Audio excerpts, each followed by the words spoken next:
Hello, everyone. Welcome to Briar Haus Writes. I'm Becky Parker, and today it is my honor to be able to have the amazing author with us today, Mr. Elan Barnehama. Elan is the author of the novels Escape Route and Finding Bluefield, which is an American Book Fest finalist in 2014. 75 of his stories have appeared in Paris Lit Up, Jewish Fiction, Huffington Post, and elsewhere. Elan, welcome to our program. It's great to be here. Thanks. Elan, tell us about yourself. So I grew up in New York City in Queens. I'm a first generation US. My parents had lived in three countries by the time the US was their third country, third language before their third decade. So I never realized my parents had accents until my friends came over in high school and said, "How do you understand them?" It was a great neighborhood in Queens, and I ended up going to Binghamton University, which is in the New York system, went to MFA in UMass Amherst, where I lived for a while. I lived in California for a while, Western Massachusetts, Northampton, which is near, and now I live in Boston. I think that's, most of it. I mean, I just have I was lucky enough in Queens. I've written about this a few times. A nonfiction piece called "Showing Up." A group of friends who we all met in high school, who our kids call them uncle, and the kids call each other cousins, unrelated. And I keep some of those themes in my writing. The chosen family that we are all lucky enough to have, because every family starts with strangers, actually, in the beginning, anyway. So I have real blood family, but the chosen family are just as close. And so that influences my writing as well. Well, tell us about because you've held various jobs. You've been a short order cook, a radio news guy, flash fiction editor, and I could go on. Yeah. What led you to actually expressing yourself in writing? And Uh, are you the only one that's, in your family that's a writer? I am the only one in the family that's a writer. Although my father spent a little time writing in newspapers before he did other things. He started out wanting to be in politics. But my mother was a great storyteller, and I loved listening to her stories, whether it was giving me books or just telling me stories about family history or just what she did that day. And we enter the world through stories as kids, and we love hearing the same story over and over again. And I think that's how we make sense of the world. I love diners. I took a motorcycle trip across the country, and we only ate at diners and bars, back roads, no highways. And restaurants are for special occasions, and diners are for every day and everybody. And you can be by yourself, you could be with a group. And I think there's you can really learn about a town by going to a diner and things. And so I just always wanted to try that. I had worked at some restaurants through college, just as part-time jobs. I did some of these while I was still teaching, but also, I did radio commentaries on NPR in Western Mass, and so I wanted to learn how to do the radio. So I did. It wasn't a glamorous job. I did the news at 5:30 in the morning on Saturday, and then recorded the second half of the show, and would then go coach baseball, and I'd be on the radio during the baseball game. So I just I once told a friend that either I'm really good at getting jobs or really bad at keeping them, one or the other. And so, but really, a lot of it is just because life is so interesting, and trying different things is fun. Well, and you also teach at university level. So, how has that experience been for you? And what led to you even, becoming a teacher or a professor? Yeah, so I started out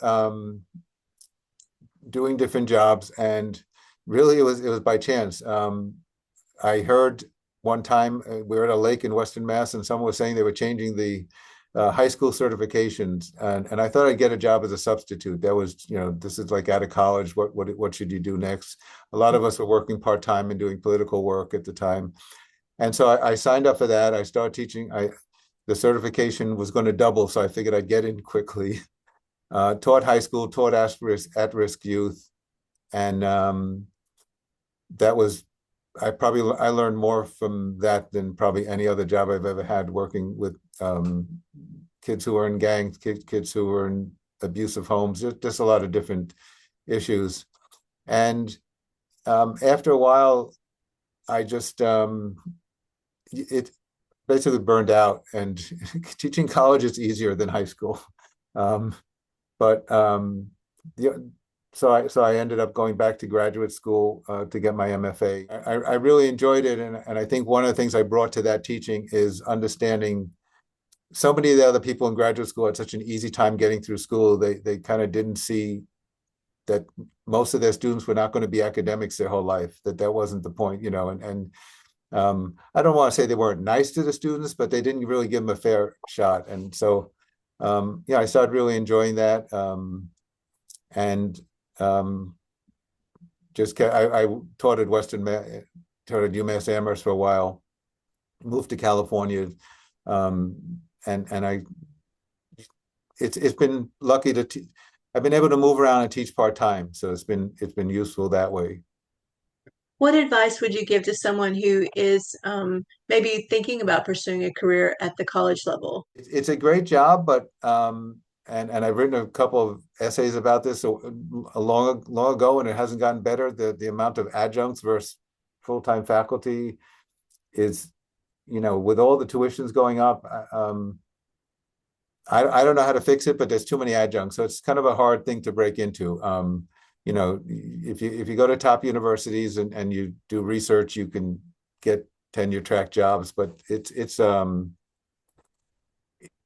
lot of fun. It's very rewarding. The students, if this, I think it's an Adrienne Rich poem, but that says something like, if the mind of the teacher is not in love with the mind of the students, I forget the next line, but basically you shouldn't be teaching, is what she's saying.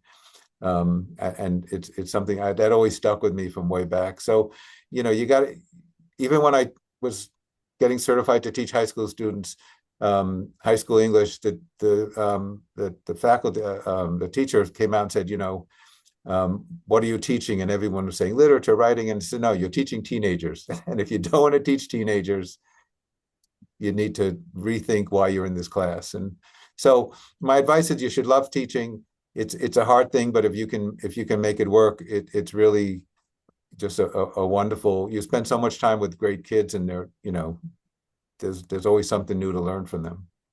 Well, Elan, what topics stir your passion to write about? I know you mentioned your culture. Um, what role does your residence or your culture upbringing play into your writing? Yes, I've written a lot about trauma, and I also like humor. The two of them do go together somehow. But I do. I think that's a little bit of my upbringing. My parents fled Nazi Germany and Berlin during Kristallnacht, and they moved to Israel, where there's another war. And then my father got polio, and they moved to the U.S. And they were very, somehow with all that, they were very positive people, very, very, forward looking, had great senses of humor, knew you couldn't change the past, so you can only kind of focus on the future. But I've been fascinated by trauma. There was a study done with women who were pregnant, who lost spouses in the towers in New York during, and those kids had trauma later on. That trauma can be inherited. There's been all these studies about how trauma could be passed down. And so they're not psychological things, but in Escape Route, it's a son of Holocaust survivors, and he's thinking about what he would do if the U.S. decides to lock up its Jews. In the new novel I'm working on, the main character's sister commits suicide while she's in college, and how that influences the rest of his life. They're very close, and you can't get through life without trauma, without some hardships, and so what you do with it has always fascinated me, and which is probably why I also like humor.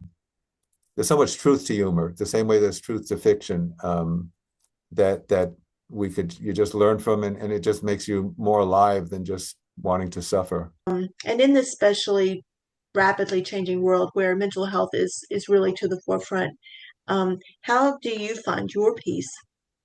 Yeah, I mean, I think it's you need community for that. So and you need to be oh, giving is such a gift for people. So the character in the new novel befriends a bunch of veterans, homeless veterans.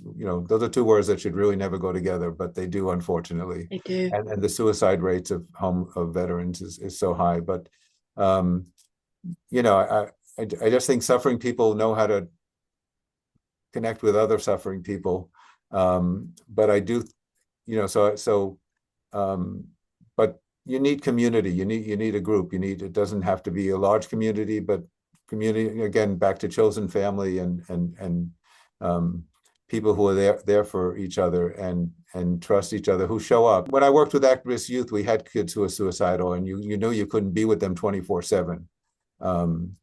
There's only so much one can do other than show up for them. And but I do think community and humor and just being there for people.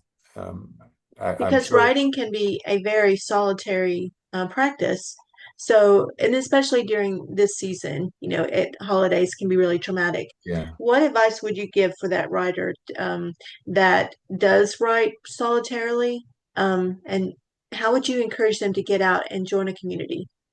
Yeah, that can be tricky because a lot of writers are also introverts. um, Exactly. and so different places, it's not always easy to find a community. Fortunately, there's COVID sparked a whole bunch of online communities that are very welcoming. Um, I I moved to Boston maybe 7 or 8 years ago. I was living on the West Coast before that, and I think the weather in the West Coast makes it much easier to meet people. One of the things in one of the questions in this new novel is the main character starts out, he's in his 50s, and it's like, how do you make new friends after 50? Um, and it gets harder, but Boston's not as easy. And yet, when COVID hit, I started meeting more people online, even though I'd seen them say at readings and stuff. So I would say get out to readings, get out to bookshops, get out to libraries, just places where there are books. Hmm. You tend to, first of all, just being in a room full of books is by itself, I think you can feel differently. I think it's important to just get outside, maybe avoid the malls and the shopping and the sales. You can do that if you need to, if you have family to buy gifts for, but definitely, there are so many places now, that offer Zoom readings and live readings. And I think really have sparked up and sort of gotten better since COVID. People feel a little bit more. So you do have to make that first step out the door. But that's what sometimes I just go to the library, walk around. Remember the days of walking through shelves instead of looking online and stuff and just picking a book that way. And that's the other thing about fiction. I mean, I feel like when you connect with literature, you're not alone. That's very true. Yeah. Speaking of fiction and your work, Elan, would you read for us? Yeah, I would. I'm going to read a little bit of the opening part of Escape Route, and then I've also like writing a lot of flash fiction these days. I have um,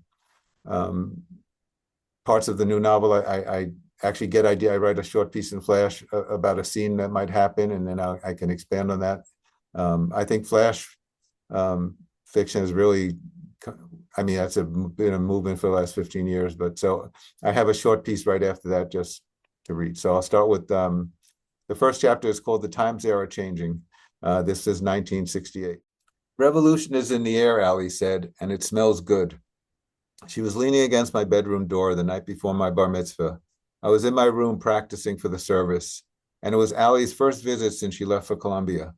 She didn't even return for the high holidays, and my parents had not mentioned she was coming. Likely she didn't tell them, just showed up, and I was glad she remembered. You have got to get some new posters in here, Ali said as she wandered aimlessly around my room, picking stuff up, putting stuff back down. Her mind appeared to be wandering as well. Posters, I said. Anything, Dylan, Hendrix, Mao. Mao?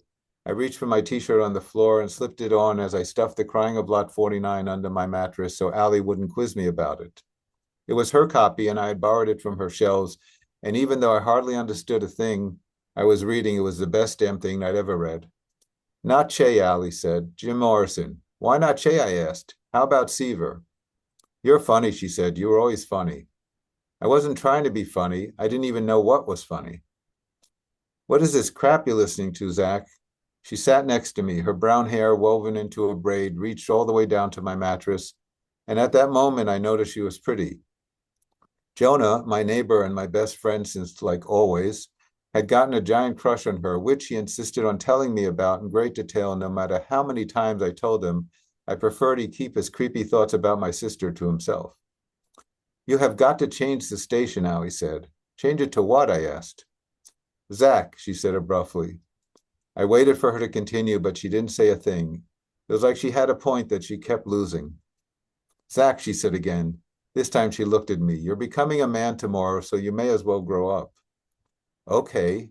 I wasn't following what she was talking about at all. And then she leaned across from me, flipped the white dial on my brown plastic transistor radio from AM to FM. What does the radio have to do with my bar mitzvah? I asked as she adjusted the dial. Stop talking, Zach. Just listen. Her voice trailed off. Just listen.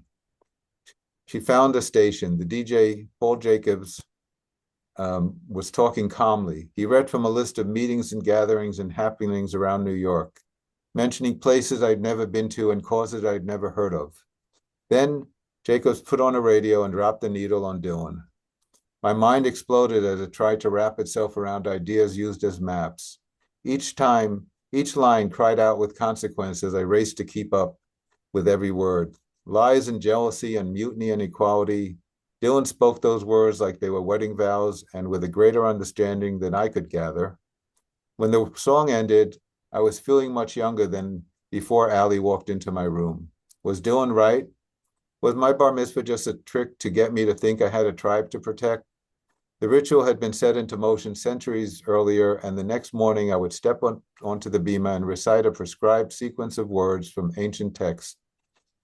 In response, I would be granted privileges and assigned responsibility as an adult member of the tribe. Had I been deceived into picking sides, into taking false stance? Were there sides? I leaned back, exhausted, as Paul Jacobs calmly introduced Phil Oakes' tune.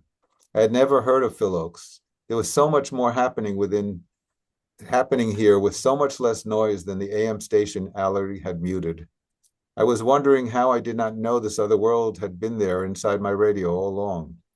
You weren't ready before, Allie told me. Ready for what? You're in SP next year, right? Allie said. Sure. It was our second year. Jonah and I were both there. It was our second year, and Allie had also tested high enough in sixth grade to be placed in a special program that let you do 3 years of junior high in 2. It was like a get out of adolescence free pass. Allie was 4 years ahead of me, and our school had so many students that the teachers didn't bother trying to remember us all, so I never had to deal with them calling me Allie's little brother or having to hear how smart she was and all. I mean, I liked that she was smart. It's just that who needs to be compared all the time? So it's high school for you next year, right? 10th grade, she said. Yeah. Allie stood up and went over to my bookshelf. She put on my Brooklyn Dodgers hat. Then she picked up my Johnny Padres baseball and rolled it around in her hand. You can have that hat, I told her. I'm a Mets fan now. Besides, because my father couldn't, Allie used to play catch with me when I was little. She had a good arm. She was a lefty, but she never played sports. You hang on to it, she said. It's not about the Dodgers, it's about you. It's part of your story. And besides, it finally fits you. And I'll stop there. And that book is available on Kindle as well as on Amazon. And actually, we just finished a audiobook of it. Oh, that's great. Yeah. Did you record the audiobook? I did not. Somebody, the publisher had someone do it, and it was fun working with him. And he was very diligent about different places in New York and how to pronounce them and things like that. That was kind of fun. It was fun to hear which words he wanted to know, as someone not from New York. But yeah, that was a fun experience. And you are going to read more for us? This is a short, flash fiction. This is a magazine that publishes fiction under 500 words, 10 by 10 flash fiction. It's called Vending Machine. And it's based on a small section of the new novel. So Vending Machine. It began when the surgical assistant arrived to take Ben's mother to the operating room and told Ben that his mother would be brought to a room on a different floor following the procedure. He was welcome to wait in the visitors' lounge on the first floor, or since the surgery was likely to take 6 hours, it was suggested he might be more comfortable at home. Either way, the team would contact him and keep in touch during the day. Ben was not going anywhere. He needed to be in the building. It didn't matter that there was little he could do, that there was nowhere, but there was nowhere else he wanted to be, nowhere else he needed to be, nothing else he should be doing other than waiting. He knew how to wait and looked forward to the boredom of doing nothing and having nothing to do. He was hoping the surgical team would have an uneventful day as they replaced his mother's aortic valve.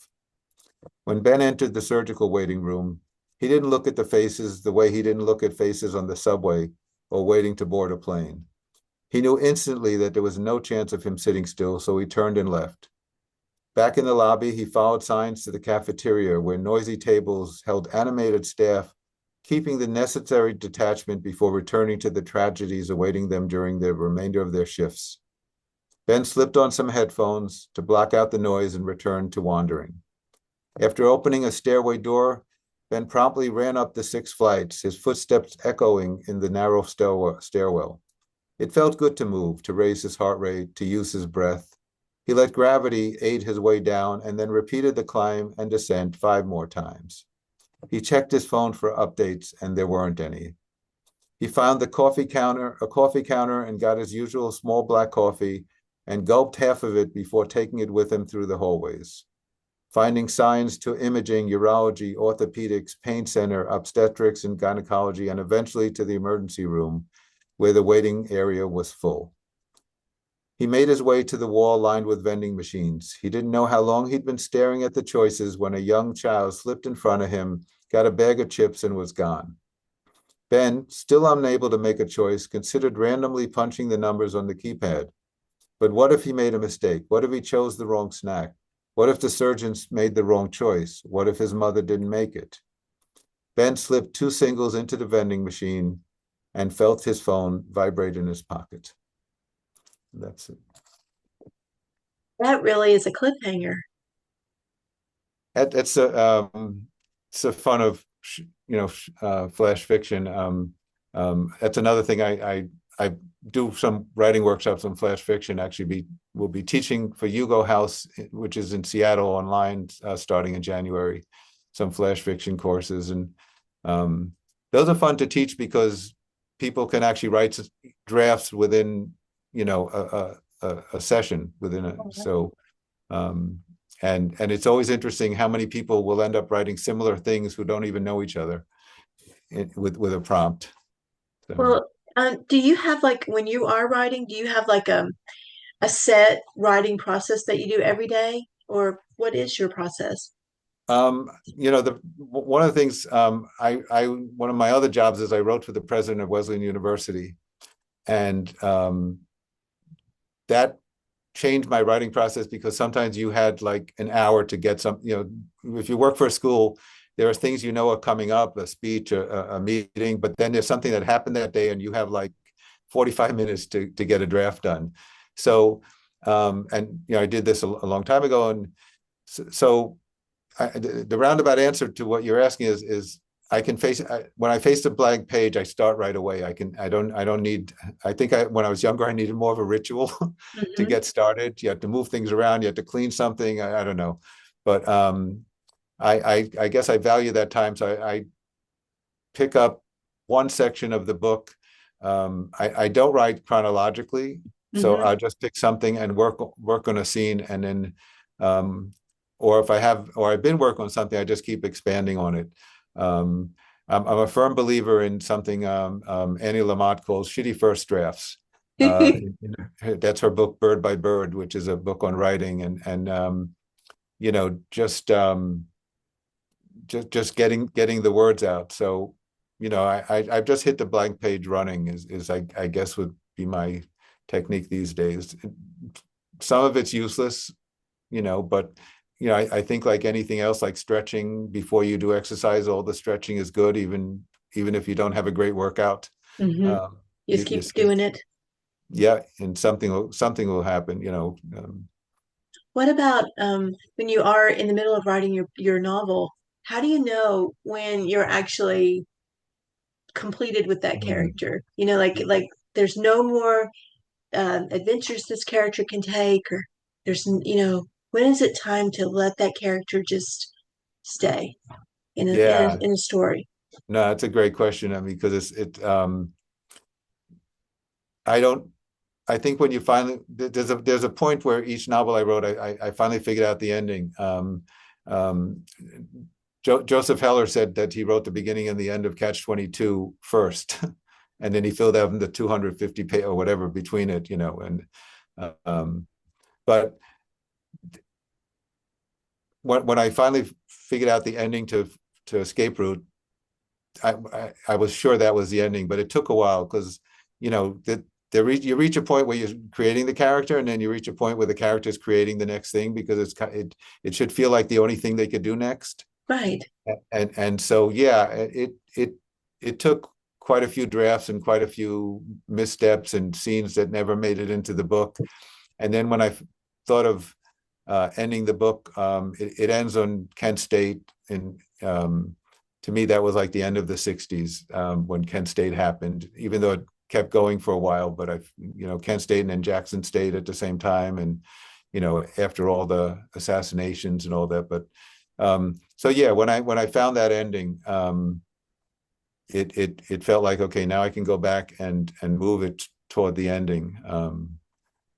Otherwise, it was multi-pronged, and a lot of them just were going in the wrong directions and never made it into the book. It was like, oh wait, yeah, that guy Zach would not do that.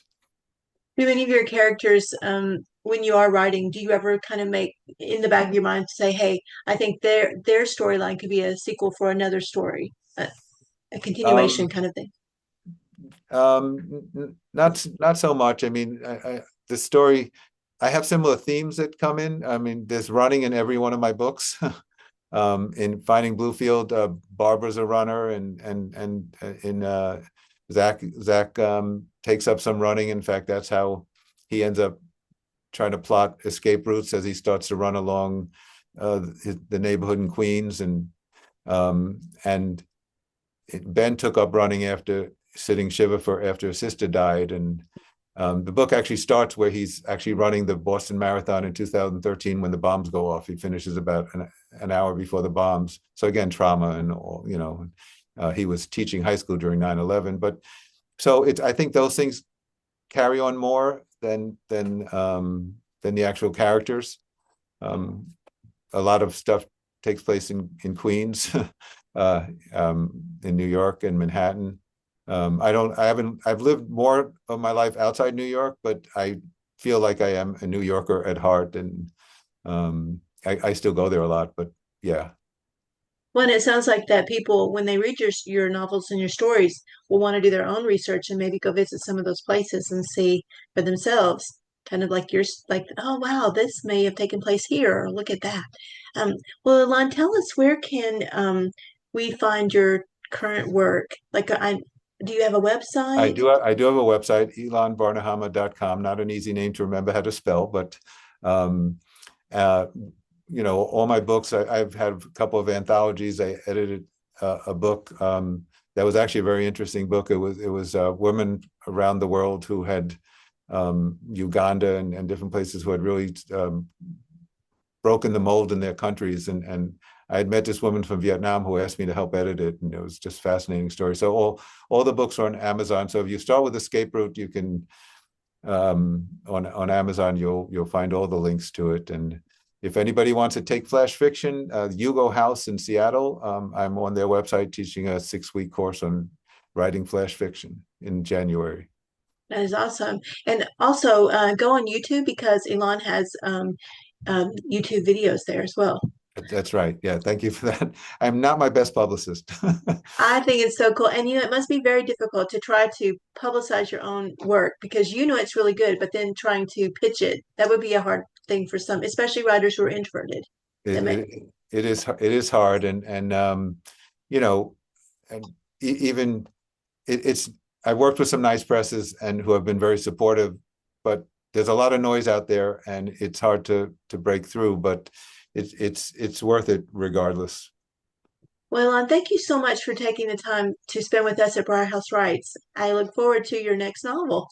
And thank you for doing these interviews, and I look forward to all the interviews you do. Thanks so much.